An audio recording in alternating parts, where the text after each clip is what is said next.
Hey, Pastor Steve Waldron. Asking a question here is, why does communism call for the abolition of the family and private property and the community of women? I don't know that all that's going to fit on a title, so if you got here and you said, well, that's not what's on the title, yeah, it probably didn't all fit. But anyhow, I've read the Communist Manifesto a lot. Like, it seems like I try to maybe average once a year, maybe a little less than that. But I read it a lot because it seems like it's such a driving force in the world. I mean, Venezuela, Cuba, North Korea, China. And I talk to people constantly in what I call real life, person-to-person interaction and online that defend communism. And, you know, well, so what if genocide happens? So what if a bunch of tens of millions of people? The Black Book of Communism, it was off by 5 million people on how many people communism killed. I'm like, so you're okay with communism killing 62 million people instead of 67 million people or something? They usually hush up after that. But it's like, so many people defend communism. And so I've pondered these things. This is the best I can tell, you know, because it does, you know, Marx makes that dramatic statement, that which causes even the most fearful revolutionary quiver, you know, the abolition of the family and all this, is that it's basically the destruction of any traditional social system that would hinder the totalitarian state. Now, I understand that theoretically, the end of communism is the elimination of the state. It's just, we've never seen this put in practice. I mean, everywhere communism's ever been put in practice, and see, this is part of the argument. Well, it's never been done right.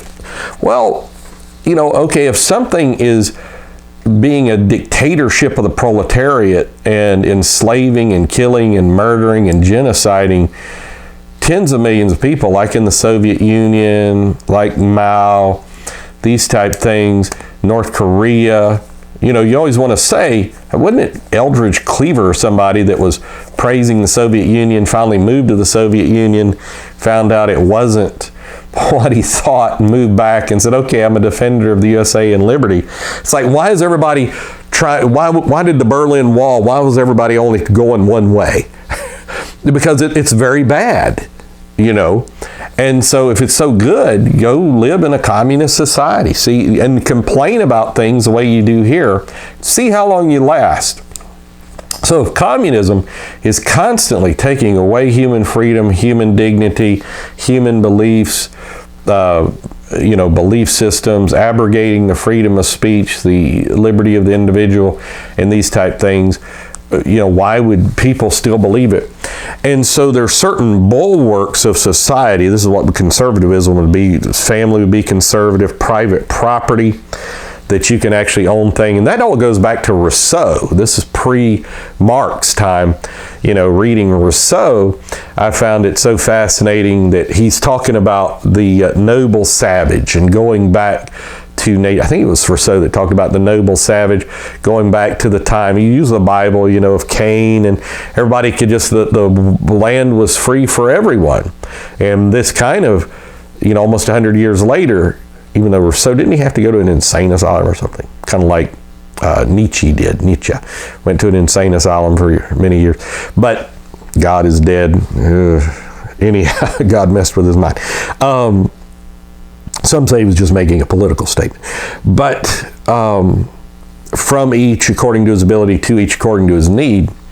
Well, who decides all that? And I think Orwell, who was a socialist, saw this so clearly when in Animal Farm, that some pigs are more equal than other pigs, you know, and saw the fallacies of the glorious revolution. I've read Animal Farm, I don't know how many times. I read 1984, I don't know how many times. Brave New World, same thing. And you get, it's like, I don't want to be a part of this utopian future that turns into dystopianism. The Bible, I mean, is talking about the kingdom of heaven, and it's a wonderful place, and no more sickness and all this. And it's like our fallen human natures keep trying to recreate that. So that's the reason why for the community of women, because that corrupts, women become community property. They're no longer, husband, wife in a natural order, and they're in the family, in the home. That, who was it? Trying to think, Friedman, no, it wasn't Steinem. It was before her. But anyhow, she likened a housewife to a concentration camp or something like that they're trapped all day. And it's just craziness. And so that's why they're constantly trying to get rid of family, private property, and instituting the community of women. And then the powerful really gain control. It's in the Soviet Union, you criticize it, you're in the best case scenario, you're in Siberia at a work camp, death camp kind of thing. Worst case scenario, you're just dead instantly, shot by the NKVD or the KGB or something. But, and then you're in line, there's no bread, there's no nothing, there's scarcity everywhere. But if you're in the party, then you've got stuff and your dacha and all this. And it's the biggest form. People talk about the wealth gap and all of these type things. Well, that's never seen more than in communist societies, because you've got the thin veneer of the ultra wealthy and the party, and then everybody else is shared misery and shared domination in a dictatorship. It's an awful thing. So that's why, because the family is where tradition, godliness, other things can be passed down. Possession, private property means the state can't tell you what to do there. It's yours. The community of women, the women are shared by the state. And, you look at immodesty. I remember reading Weishaupt on women, and he said women should be like our chief study because they can do so much advantageism for illuminism. And like Mazzini says, we corrupt in order to conquer. So God bless. Love you. Just live for Jesus. Jesus is coming. Amen. And we'll talk with you later. Please subscribe, hit the bell notification, share. God bless.